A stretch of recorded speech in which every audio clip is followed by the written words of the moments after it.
사랑의 하나님 은혜를 감사합니다. 오늘도 좋은 날 허락하여 주십시오. 아버지 하나님 전에 거룩한 주민화를 구별하여 예배자로 저희들을 불러주심을 감사를 드립니다. 이 시간 주님 앞에 예배를 드리고 아버지 하나님 앞에 영광 올려드릴 때 나도 없고 세상도 없고 온전히 예수님만 보이게 하여 주십시오. 예수님의 크신 은혜 가운데 저희들이 거하게 도와주십시며 이 시간 성령께서 우리들 가운데 자정하여 주십시오. 우리 심령 안에 들어오셔서 우리를 감동하여 주십시며 우리가 뜨거운 믿음과 사랑과 평강 가운데 이 시간 아버지 충만한 은혜 가운데 거하게 하여 주시옵소서.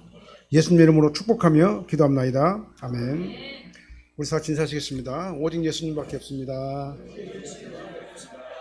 다시 한번 하겠습니다. 오직 예수님밖에 없습니다. 아멘. 네, 오늘 본문의 말씀은요, 이스라엘 사사 시대 때 있었던 그런 사건 가운데 하나입니다. 기드온 용사가 하나님 앞에 기드온이 부르심을 받고 하나님의 전쟁에 출정하는 그런 전에 군사를 모으는 그 내용이 바로 오늘 본문의 말씀 되겠습니다. 이 사사는 통치자라는 뜻이에요. 판단하는 사람, 재판관, 통치자 그런 의미가 있어요.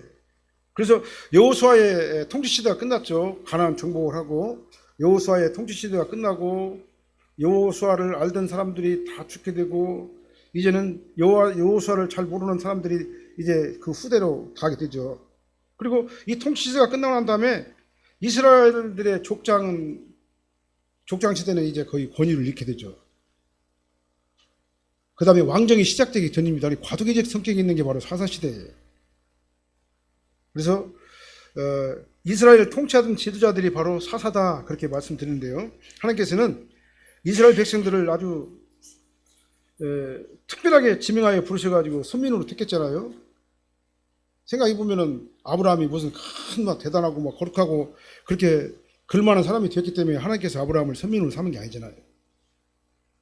가만히 생각해보면은요, 조야들도 마찬가지예요. 조야들이 대단하게 막 도덕적이고 윤리적이고 아주 그냥 법 없이도 살고 너무나도 깨끗하고 양심적으로 바르기 때문에 우리들 갖다가는 하나님의 자녀로 부른 것이 아니라는 사실이에요. 하나님께서 조야들을 부르신 거는요, 하나님의 은혜에 의해 가지고 저희들을 지명해서 부르셔가지고 교회에 딱 앉혀놓게 하셨다 그 말이죠. 그리고 하나님의 말씀에 순종하도록 하고 감동을 주시고 변화받게 하셔가지고 하나님의 백성으로 살아가도록 우리를 훈련시키고 연단시키는 과정이 바로 우리 성도의 생활이다 그 말인 거죠. 그래서 우리가 대단히 뭘 잘해가지고 똑똑하고 거룩하고 양심적이고 도덕적이고 윤리적이고 그런 사람이라서 저와 여러분들이 교회에 나온 것은 아니다 그 말이죠. 부족하고 연약하지만 하나님께서는 저희들을 불러주셨어요. 불러주시고 난 다음에 하나님의 말씀으로 우리를 훈육하시고 성령께서 우리를 감동시켜 주셔가지고 우리를 변화받은 자로 만들어 가시는 과정이 바로 우리 성도의 과정인 것을 믿으시길 바랍니다. 하나님께서 이렇게 이스라엘 백성들을 특별하게 지명해서 부르셔가지고 선민을 삼으셨습니다. 그런데 그들은 선민의 지위를 망각하게 된 거죠. 하나님 앞에 범죄를 하게 됐습니다. 그러니까 하나님께 범죄하는 하나님의 자녀들은 어떻게 하겠습니까? 하나님께서요, 공의로 다스릴 수밖에 없잖아요. 그러니까 징계를 내리시는 거예요. 하나님의 말씀에 순종하지 못하는 하나님의 백성들은요, 아버지가 그 아들을 채찍질하는 것처럼 하나님께서도 그 아들을 어떻게 합니까? 부르셨는데 순종하지 않으니까 고난이라는 그 도구를 사용해가지고 훈련을 시키는 거다 그 말이죠. 근데 하나님께서는 이 사사시대 때는요, 누구를 통해가지고 훈련을 시키시냐면요, 주변 민족 국가들을 사용해가지고 이스라엘을 훈련을 시켜요. 주변에 있는 나라들을 동원해가지고 이스라엘을 치게 만들어요. 치게 만들어가지고 여린 환란 가운데 거하게 만들어요. 그리고 회개하게 만드는 거죠. 그들이 불순종해가지고 이방 민족의 침략을 받아서 고난을 당하게 되면은 그들은 다시 하나님 앞에 아버지 하나님 잘못했어요. 용서해 주세요. 회개를 해요. 회개하면 하나님께서는 어떻게 합니까? 그때마다 이 통치자를 갖다가 보내셔가지고 이스라엘을 징계로부터 구원하셨다 그 말이에요. 우리 신앙생활도 마찬가지예요. 사사시대 때 선민 이스라엘의 모습과 아주 비슷한 면이 우리 신앙생활에도 있어요. 저희들은 하나님의 부르심을 받아가지고 성도가 된 자입니다. 내가 성도가 되기를 원해가지고 성도가 된 게 아니에요. 사실은요. 하나님께서 나 같은 사람을 지명해서 딱 끄집어가지고 너는 내 백성이야 라고 지명해서 하나님의 성도로 삼아주신 거다 그 말이죠. 그리고 우리를 어떻게 합니까? 하나님을 만나게 하셔가지고 중생을 체험하게 하셔가지고 예수 그리스도를 구주라 시인하게 만들었어요. 그래서 우리가 신앙인이 되게 하신 거다 그 말이죠. 그래서 우리는 영적 선민이에요. 히브리서 12장 8절 말씀 한번 읽어보겠습니다. 히브리서 12장 8절 같이 한번 읽어볼까요? 징계는 다 받는 것이오늘 너희에게 없으면 사생자요 친아들이 아니니라. 우리가 하나님 앞에 잘못하면요 벌을 받아요. 징계를 받습니다. 왜 징계를 받습니까? 우리는 버려진 자가 아니기, 사생자가 아니기 때문에, 하나님의 아들이기 때문에 그렇습니다. 그렇기 때문에 아들이 잘못길로 가면 아버지가 아들을 어떻게 하겠어요? 사랑하기 때문에 잘못된 길로 가지 못하도록 바른 길로 가도록 바로 잡아주는 것이 당연한 건 아니겠습니까? 그래서 우리는 사생자가 아니에요. 하나님의 아들이에요. 양자가 됐다 그 말이죠. 법적인 자녀가 됐다 그 말입니다. 그래서 우리가 하나님 앞에 범죄하게 되면요, 하나님께서 우리를 이방인으로서 그냥 내방 쳐놓는 것이 아니라 하나님의 자녀로서 우리를 징계를 하는 것이다 그 말이죠. 그래서 성도의 고난은요, 고난도 유익이다. 왜 그러냐? 내가 더 바른 길로 갈 수 있도록 우리를 인도하시기 때문에. 하나님께서 이렇게 고난이라고 하는 그 도구를 통해 가지고 하나님의 자녀가 하나님의 자녀답게 올바른 길을 갈 수 있도록 인도하시고 깨닫게 하시고 바로잡아 주시는 거예요. 구원받은 성도가 하나님 앞에 범죄하면요, 징계가 따르게 되는 거예요. 하나님께서는 성경을 통해서 또는 성령의 감동을 통해 가지고 잘못된 원인도 깨닫게 해주셔요. 너 잘못했잖아. 이렇게 해야 되는데 이렇게 했잖아. 말씀대로 순종하지 못하고 올바르게 신앙생활 제대로 하지 못했잖아. 하나님께서 원인을 깨닫게 해주셔요.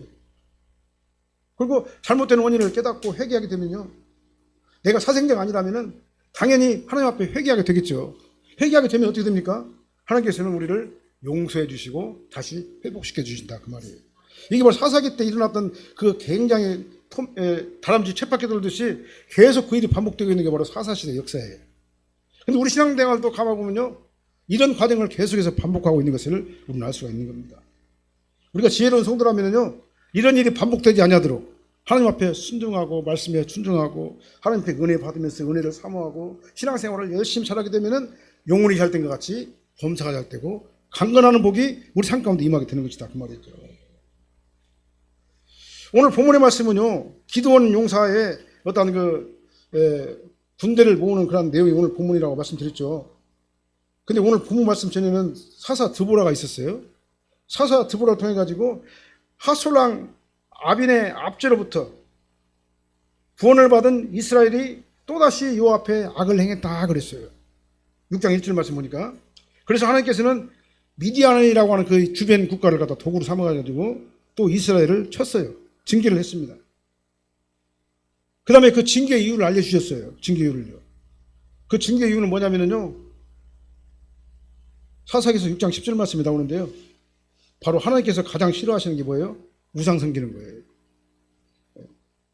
사사기서 6장 17절 한번 읽어볼까요? 내가 또 너희에게 이르기를 나는 너희 하나님 여호와이니 너희가 거주하는 아모리 사람의 땅의 신들을 두려워하지 말라 하였으나 너희가 내 목소리를 듣지 아니하였느니라 하셨다. 이게 바로 징계 원인이에요. 하나님께서 가장 싫어하는 게 뭐냐? 우상 숭배하는 겁니다. 하나님께서 질투의 하나님이시라고 그랬어요. 가장 싫어한다고 그랬어요. 근데도 이스라엘 백성들은 어떻게 했습니까? 우상을 섬기고 이방신을 섬겨가지고 하나님께서는 뭐라고 말을 이루었다? 악이다. 악을 행했다라고 그렇게 말씀하시는 거예요. 그래서 하나님께서는 회개하면서 부르짖는 이스라엘을 가지고 누구를 지명했습니까? 사사로요? 기드온을 지명해서 불렀어요. 그러고 난 다음에 이스라엘을 구원하는 내용이 바로 오늘 읽어드린 본문 말씀이죠. 오늘 이 본문 말씀을 통해 가지고 신앙의 승리자라는 제목으로 어떻게 하면 신앙의 승리자가 되느냐, 하나님 말씀을 선포합니다. 이 말씀에 저도 은혜 받고 우리 모두 다 은혜 받는 시간이 되기를 예수님을 축원합니다.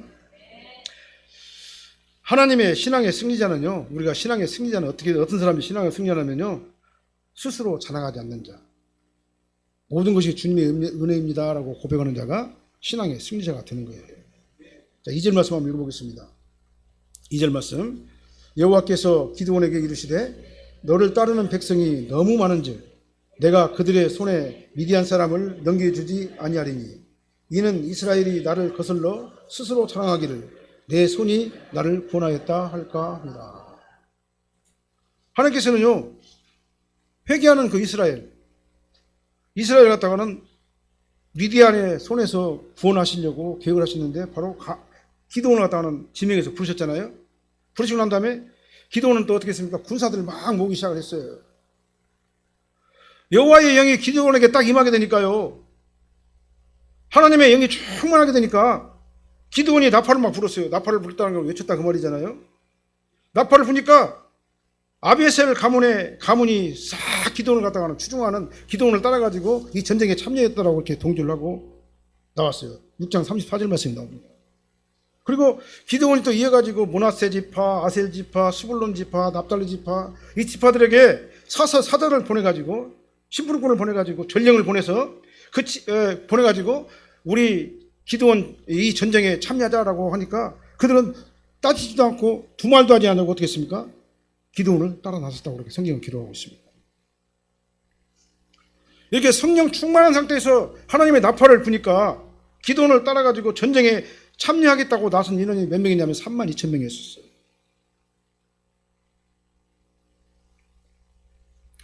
안 될 것 같은데 되는 역사가 바로 하나님의 일인 겁니다. 하나님께서 일하시는 방법은요, 인간의 생각과 계획과 기획과 그 다음에 여러 가지 프로모션을 막 걸고 여러 가지 계획을 해가지고 세게 잘해가지고 인간이 노력해가지고 그걸로 하나님 일을 하는 게 아니다는 얘기예요. 하나님의 일은 하나님께서 하셔요. 오늘 본문에 보니까요, 32,000명이 그냥 순식간에 모아졌어요. 기드온이 선포하니까 하나님께서 모이게 하셨다 그 말이에요. 그 다음에 기드온과 함께 일할 사람들 갖다 붙여주셨다 그 말입니다. 누가요? 하나님께서. 내 노력으로 아무리 바둥바둥 치더라도 안 되는 것은 안 되는 거예요. 누가 해야지 되는 겁니까? 하나님께서 도와주시고 하나님께서 함께 하셔야지만 되는 거예요. 어떤 일을요? 주의 일을. 주의 일은 절대로 인간적인 방법으로 해서는 안 됩니다. 하나님의 신으로 감동돼가지고 하나님의 방법으로 우리가 주의를 해야 되는 거예요. 그러면 하나님께서 감동된 자들을 붙여주시고 불러주시고 일을 하게 하시고 봉사하게 하시고 하나님의 교회가 부흥하고 발전하게 되는 것이다 그 말입니다. 우리 인생도 마찬가지인 거예요. 하나님께서 붙일 자를 붙여주시고 도와줄 자를 도와주셔가지고 적극적으로 하나님의 일에 협력하도록 만들어주시는 건 누가 하시는 거냐? 하나님께서 하시는 것이다 그 말입니다. 1절 말씀 한번 읽어볼까요? 여룻바알이라 하는 기드온과 그를 따르는 모든 백성이 일찍이 일어나 하루템 곁에 진을 쳤고 미디안 진영은 그들의 북쪽이요 모레산 앞 골짜기에 있었더라. 이제 기드온을 따른 자들이 하루셈 근처에 진을 딱 쳤어요. 그 다음에 미디안 군대 13만 5천 명은요 북쪽에다 진을 쳤어요. 생각을 해보세요. 3만 2천 명하고 13만 5천 명이면 4분의 1도 안 되잖아요. 사실 물리적으로 이 전쟁이 가능하겠습니까? 이스라엘 군대는 급조했어요. 갑자기 모여드는 급조된 훈련도 안 된 그런 군사가 바로 이스라엘 군대 3만 2천 명이에요. 근데 미디안 군대는요 조직된 체계적인 13만 5천 명이라는 군대가 있었어요. 미디안 군대는 기드온의 군대는 남쪽에 있었고 미디안 군대는 북쪽에 있었어요. 바로 옆에 있었다 그 말이에요. 비교가 안 되는 전력이잖아요. 그렇죠? 13만 5천하고 3만 2천 명이면 비교가 안 되잖아요. 그래서 객관적으로 보면은 이스라엘 군대는 미디안과 비교하면 도저히 이길 수 없는 그런 전쟁이죠. 그 다음에 상대도 안 되는 거잖아요. 훈련도 안 됐기 때문에. 그럼 전쟁하면 어떻게 되겠어요? 질 게 뻔한 전쟁이에요. 근데 하나님께서 기드온에게 이렇게 말씀하시고 2절 말씀 다시 한번 읽어보게요. 여호와께서 기드온에게 이르시되 너를 따르는 백성이 너무 많은즉 내가 그들의 손에 미디안 사람을 넘겨주지 아니하리니 이는 이스라엘이 나를 거슬려 스스로 자랑하기를 내 손이 나를 구원하였다 할감이라. 하나님께서 기드온에게 이렇게 말씀하셨어요. 3만 2천 명이 많다는 얘기예요. 아니 미디안 군대는 13만 5천 명이고 기드온은 3만 2천 명밖에 안 되는데 하나님께서는 기드온 군사가 너무나도 많다고 그렇게 말씀하시는 거예요. 우리가 인간적으로 이성적으로 논리적으로 통계학적으로 한번 분석을 한번 해보세요. 한번. 우리 인간의 모든 머리를 다 짜가지고 한번 분석을 해보세요. 이게 맞는 말인가? 안 맞는 말이잖아요. 도대체 순종할 수 없는 게 하나님의 명령이잖아요. 우리 보고 다 가서 죽으란 말이냐? 3만 20명도 많다고 하면 어떻게 되느냐? 그런 말을 얼마든지 할 수가 있잖아요. 근데 하나님께서는요, 그 이유를 기도원에게 잘 설명해 주셨어요. 이 전쟁은 너희들이 하는 것이라 내가 하는 거야. 내가 전쟁을 해가지고 미디안 손에서 너희들 갖다 구원해 주기로 내가 약속했잖아. 하나님께서 하나님의 방법으로 이기게 해주신다고 말씀하셨잖아요. 내가 이기게 해줄 것인데 나중에 이기고 나면은 너희가 딴소리한다 그 말이에요. 3만 2천 명이 똘똘 뭉쳐가지고 미디안을 물리쳤고, 그래서 우리 노력과 우리 힘 때문에 이렇게 크게 성장했다, 싸움에서 이겼다라고 그렇게 말할 것 아니냐는 얘기예요. 교만해가지고 스스로 자랑할 것 아니냐는 얘기죠. 하나님은 쏙 빼버리고 내가 다 했다라고 그렇게 말할 것 아니냐는 얘기죠. 하나님께서 기도원에게 그렇게 말씀하신 거예요. 내 손이 나를 구원하였으니 내 능력으로, 내가 내 힘으로 미디안을 물리쳤다, 이렇게 자랑할 것 아니냐는 얘기죠. 내 공로라고 착각하는 거예요. 근데 하나님의 일은 내 공로로 되는 게 아니에요. 우리는 죽어라고 충성하고 헌신하고 봉사를 한 다음에 모든 것이 주님의 은혜입니다. 아버지 하나님 앞에 모든 영광 다 올려보내야 되는 거예요. 자꾸 나 때문에, 나에 의해서 내가 노력해가지고 내가 이렇게 협조를 하고 이렇게 했기 때문에 교회가 붕했다라고 자기 공로를 내주면 안 된다는 얘기예요. 우리는 하나님의 은혜로 구원받았어요. 하나님의 자녀가 됐습니다. 하나님의 자녀로 여기까지 인도함을 받았어요. 내가 여기까지 오게 된 것은 내 공로나 내 능력이 아니다는 얘기예요. 전적으로 은혜다 그 말입니다. 내 노력으로 여기까지 왔다고 착각하면 안 된다 그 말입니다. 하나님께서 나 같은 죄인, 정말 세상적인 나를 갖다가 불러주시고 깨닫게 하시고 인도해 주셔가지고 하나님을 알게 하시고 하나님께서 감동해 주셔가지고 어떻게든지 주님 전에 나와가지고 예배 드릴 수 있도록 나를 이끄신 분은 누구냐? 내 의지가 아니다는 얘기예요. 하나님의 인도하심의 결과라는 사실을 우리는 알아야 된다 그 말입니다. 우리 착각하지 말라는 얘기예요. 나를 여기까지 인도하시고 믿음으로 살게 하시고 하나님을 의지하는 예배자로 인도하신 것은 성령님의 적극적인 도우심과 인도하심의 결과라는 것을 우리가 알아야 된다 그 말이에요. 내 손이 나를 구원한 게 아닙니다. 내 능력으로, 내 결정으로, 내 의지로 내가 교회 나온 게 아니에요. 하나님께서 내 손을 붙잡아 주시고 나를 여기까지 인도하셨기 때문에 저 사람들이 여기 와서 예배 드리는 거예요. 그래서 나를 내세우지 않고 모든 것이 하나님의 은혜입니다, 이렇게 하나님께 영광 돌려드리는 겸손한 믿음의 지배를 받아야지 그 사람이 신앙의 승리자가 되는 거다 그 말입니다. 우리 삶 가운데서요, 나를 여기까지 인도하시고 운전하시고 갈 길을 인도하시는 하나님의 은혜에 항상 감사하는 저 여러분들 되시기를 예수님으로 축원합니다. 그 다음 두 번째로는요, 두려워하지 않는 자가 신앙의 승리자가 된다라고 오늘 본문은 말씀하고 있습니다. 3절 말씀 한번 읽어보겠습니다. 이제 너는 백성의 귀에 외쳐 이르기를 누구든지 두려워 떠는 자는 길라산을 떠나 돌아가라 하시니 이에 돌아간 백성이 2만 2천이요 남은 자가 10,000명이었더라. 아니 300만 됐어요. 두려운 자가 2만 2천 명이에요. 그리고 그들이 가까우니까 10,000명밖에 안 남았습니다. 근데 사실은요, 두려워하는 자가 전쟁에 참여하게 되면 어떻게 됐어요? 전쟁을 도와주는 것이 아니라 전쟁을 망치게 되겠죠. 전쟁을 방해하는 걸림돌이 될 수밖에 없어요. 두려워하는 자들은. 나만 두려운 것이 아니라 다른 사람까지 두렵게 만들 것 아니에요. 적과 싸우면서 두려움을 가지고 전투에 임한다면요, 적극적으로 싸우지도 못할 것 아니에요. 뒤로 한 발짝 빼면서 도망갈 준비하면서, 네? 살려고 도망치고 피하고 숨으려고 애를 쓸 것 아니냐 그 말이죠. 두려워가지고. 그래서 그 두려움이 주변에 싹 퍼지게 되면 어떻게 되겠습니까? 군대의 사기는 떨어지게 될 것이고 동요가 일어나게 될 것이고, 그 다음에 그 전쟁은 이길 수가 없게 되는 것이 뭐 인지상정 아니겠습니까? 신앙의 승리자는요, 하나님을 믿는 자가 신앙의 승리자입니다. 하나님을 믿는 자는 두려워하지 않아요. 강하고 담대하게 되는 거예요. 어떤 환경과 어떤 어려움이 있다 할지라도 하나님께서 함께 하시니까 나는 두려움이 없다. 하나님께서 이 일을, 모든 일을 다 해결해 주신다. 두려워하지 않는 자가 바로 신앙의 승리자예요. 여기서 두려워한다는 말은요, 하나님을 믿지 못한다는 말하고 동의해요. 같은 말이에요. 왜 그냥, 왜 두렵습니까? 하나님을 믿지 못하기 때문에 두려운 거다 그 말이죠. 하나님께서 나와 함께 하신다는 그 아주 강력한 믿음을 우리가 갖지 못하고 있으니까 두려움이 생기게 되고, 두려움이 생기게 되니까 어떻게 됩니까? 공포에 떨게 되고, 그러니까 어떻게 되겠어요? 하나님을 따라갈 수가 없게 되는 거다, 그 말이죠. 만약에 하나님을 향해 가지고 강하고 담대한 믿음이 있다면요, 두려움이 없어야 정상이에요. 왜 그러냐? 하나님께서 나에게 평강을 주시기 때문에. 우리가 하나님 앞에 신에 감동된다는 말은 무슨 말이냐면요, 하나님의 평강이 나를 확 감싼다는 얘기예요. 그러면 어떤 환경이 온들 할지라도 나는 절대 두려움이 없는 겁니다. 왜 그러냐? 하나님이 나와 함께 하시기 때문에. 평강은 그러니까 성도의 강력한 무기인 거예요.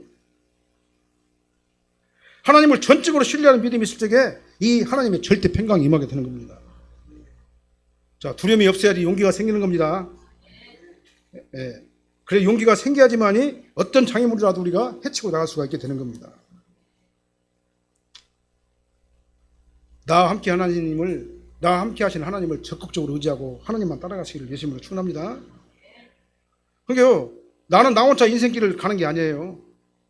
내 강단에서 자주 말씀드리지만 내 뒤에는요, 하나님께서 나를 팍 잡고 계셔요.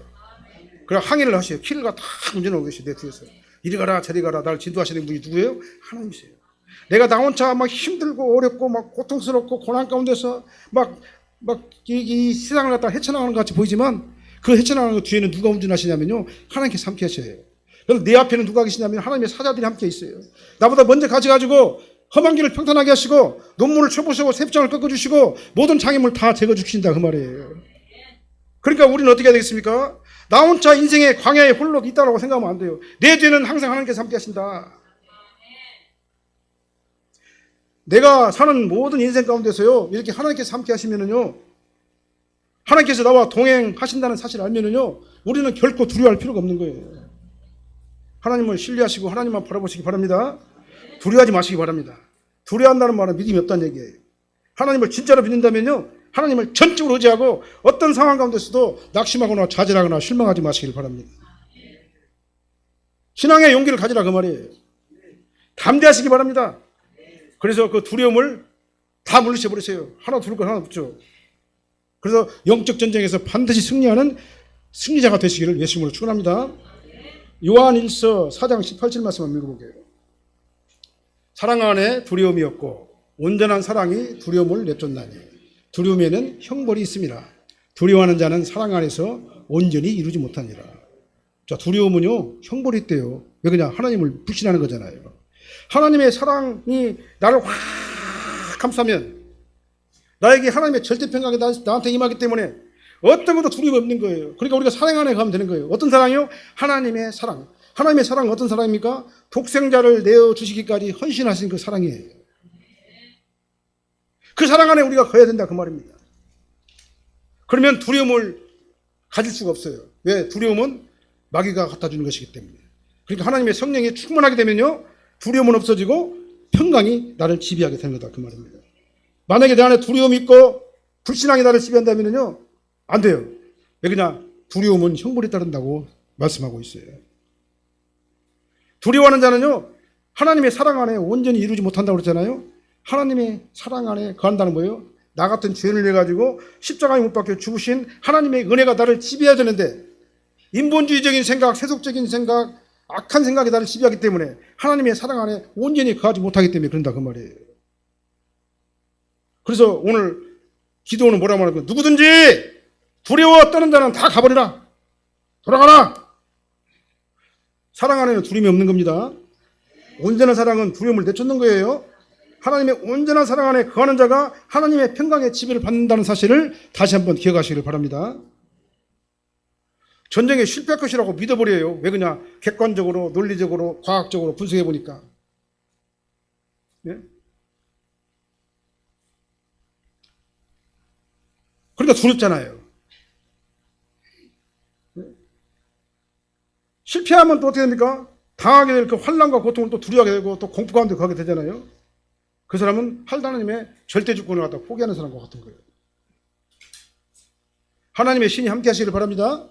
하나님의 신이 함께 하면요, 결코 두려움이 없어요. 다시 한번 말씀드립니다. 하나님의 신이 함께 하면요, 하나님의 평강이 나를 확 감싸요. 그럼 내 안에만 평강으로 가득하게 되는 거예요. 이 시간 저와 여러분들에게 이 평강이 가득하시기를 바랍니다. 아무것도 두려워하지 마시기를 바랍니다. 왜? 나는 하나님의 자녀이기 때문에. 왜? 나는 하나님께서 나를 사랑하시기 때문에. 어떤 어려움과 환난과 고통과 실패와 좌절과 낙심이 있다 할지라도 그거 다 버려버리시기를 바랍니다. 그리고 전적으로 하나님만 믿고 의지하시기를 예수님으로 축원합니다. 그래서 두려움이 아니라 강하고 담대한 믿음, 이 믿음을 가지시기 바랍니다. 이 믿음이 저와 여러분들마다 지배하시기를 바랍니다. 두려움에는 형벌이 따르는 거예요.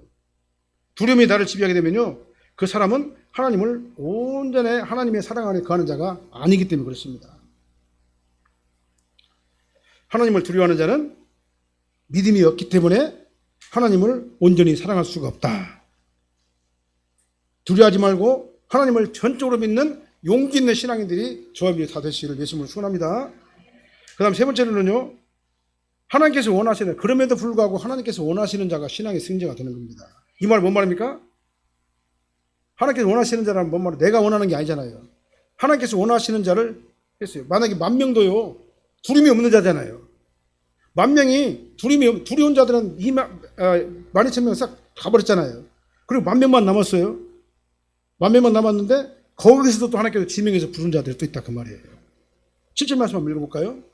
여호와께서 기드온에게 이르시되 내가 이 물을 핥아먹는 300명으로 너희를 구원하여 이 위대한을 내 손에 넘겨주리니 남은 백성은 각각 자기 처소로 돌아갈 것이니라 하시니.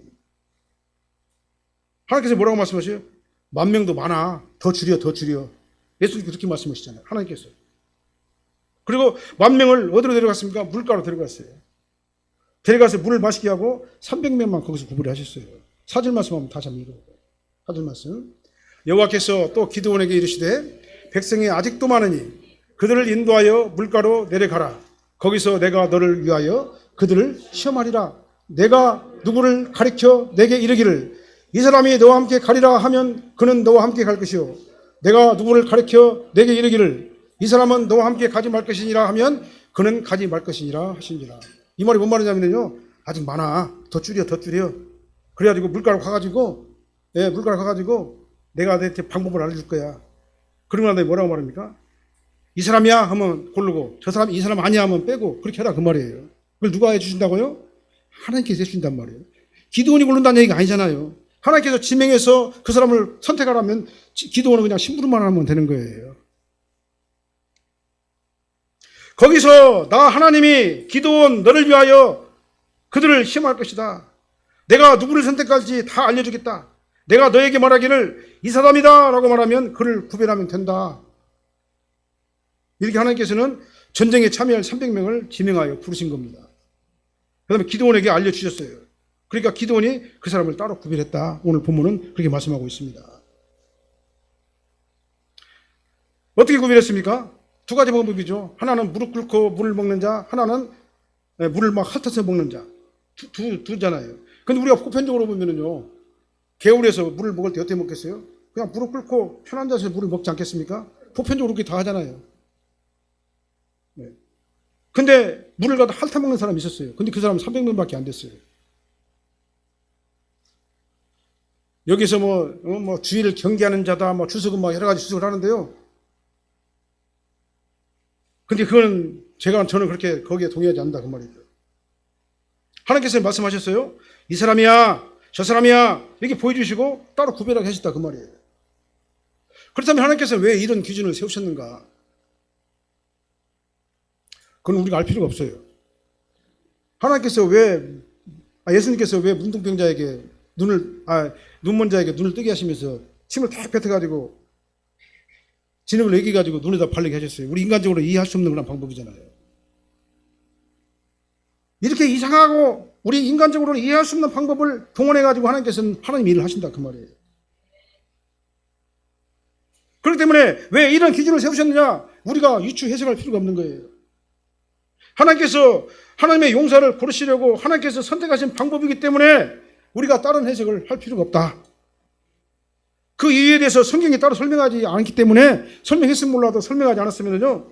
왜 자꾸 그런가에 대해서 인간의 생각과 어떤 세상의 철학과 어떤 보편적인 논리학을 갖다 동원해가지고 우리가 유추 해석할 필요가 없다 그 말이죠. 그런데요, 말이 쉽지 10,000명이라는 사람 가운데서 10,000명도 그렇게 작은 수가 아니잖아요. 근데 기드온이 그 많은 사람을 다 관찰한다는 것도 사실은 물리적으로 현실적으로 안 맞는 말이잖아요. 그래서 하나님께서는 명확하게 이 사람이야 저 사람이야 이게 보여주시고 따로 구별하신다 그 말이죠. 기드온이 자기가 혼자 다 한 것 같지만은요 사실은 하나님께서 다 하신 거예요. 기드온은 그냥 심부름만 한 거예요. 저놈들이 심부름꾼이어야 돼요. 저놈들이 주인이 돼가지고 나서면 안 돼요. 나도 마찬가지고 여러분들도 마찬가지고 다 심부름꾼이어야 돼요. 뭔 심부름꾼이요? 하나님의 일을 하는 심부름꾼이 돼야 되는 거예요. 내가 주인이 돼가지고 뭘 하려고 하면 안 된다 그 말이에요. 주의 일은 내가 하는 것은 맞아요. 그러나 하나님의 뜻에 들어가지 않는 일은 주의 일이 아니라 내 일일 뿐인 거예요. 내가 내 노력으로 내 공로로 내 뜻대로 내 마음대로 다 해보고 난 다음에 나를 위해 가지고 공적비를 딱 세워요. 내가 했습니다. 그럼 나를 너무 막 높이려고 그래요. 내가 하나님 없이 다 해버렸습니다. 교만을 떨어요. 하나님 앞에. 사람들 앞에 위세를 막 부려요. 그건 믿음의 행위가 아닌 겁니다. 자기 자랑이에요. 하나님 앞에 교만한 죄를 범하는 것이다 이 말이에요. 우리는 하나님 앞에 겸손해야 됩니다. 주님 어떻게 할까요? 나는 부족합니다. 나는 연약합니다. 주님께서 알려주세요. 그리고 나는 주님을 위해서 최선을 다하겠습니다. 그리고 모든 것이 다 주님의 은혜입니다. 주님께서 다 하셨습니다. 나는 심부름꾼이고 나는 도구로만 사용되었습니다. 내가 어떻게 심부름할지를 알려주세요. 이렇게 겸손한 자가 저와 여러분이 되어야 될 줄 믿습니다. 이 사람이 바로 신앙의 승리자가 되는 거예요. 하나님께서 원하시는 자를 하나님의 심부름꾼으로 사용한다는 사실을 잘 아시기를 바랍니다. 그리고 하나님의 뜻을 구하는 착하고 충성된 종들이 다 되시기를 예수님으로 축원합니다. 결론 말씀드리겠습니다. 스스로 자랑하지 않는 자, 모든 것이 주님의 은혜입니다라고 겸손하게 하나님을 높이드리는 자가 바로 신앙의 승리자예요. 어떤 환경을 만나든지 두려워하지 않냐고 하나님을 전폭적으로 의지하는 자가 신앙의 승리자입니다. 그 다음에 하나님께서 원하시는 일을 내가 하는 것이 바로 신앙의 승리자예요. 나는 심부름꾼만 돼야 되는 거예요. 그래서 하나님의 심부름을 최선을 다해가지고 하나님의 하면서 나중에 뭐라고 말해요? 나는 하나님의 일을 했을 뿐입니다. 심부름만 했을 뿐입니다. 모든 영광은 하나님께 다 받으시옵소서. 이게 바로 신앙의 승리자인 줄 믿으시길 바랍니다. 그래서 저희들은요 정말 신앙생활도 정말 수준 높게 한번 해보시길 바랍니다. 막 질질 끌려다니지 말고 정말 수준 높게 최선을 다해가지고 하나님의 심부름꾼들이 다 되시기를 예수님으로 축원합니다. 기도하시겠습니다. 사랑하는 하나님 감사합니다. 오늘 기드온이 자기가 다 모든 것을 한 것 같았지만 기드온 뒤에서 역사하시는 하나님의 은혜가 기드온을 그렇게 훌륭한 하나님의 심부름꾼으로 만들었다는 사실을 다시 한번 깨닫고 감사를 드립니다. 아버지 하나님, 나도 하나님의 훌륭한 심부름꾼이 되게 도와주시옵소서. 최선을 다해서 하나님의 심부름을 잘하게 도와주시옵소서.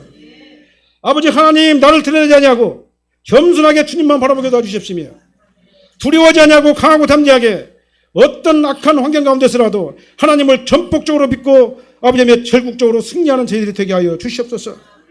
아버지 하나님, 나를 지명하여 부르신 하나님의 은혜를 생각하게 도와주시옵시며 아버지 하나님의 선한 도구로서 아버지의 선한 청지기로서 착한 심부름꾼이 저희들이 다 되게 하여 주시옵소서. 그래서 나를 통해 가지고 나의 착한 심부름이 아버지 하나님의 나라를 왕성하게 하고 풍성하게 번영하고 부흥하게 하는 놀라운 도구가 다 되게 하여 주시옵소서. 예수님 이름으로 축복하며 기도합나이다.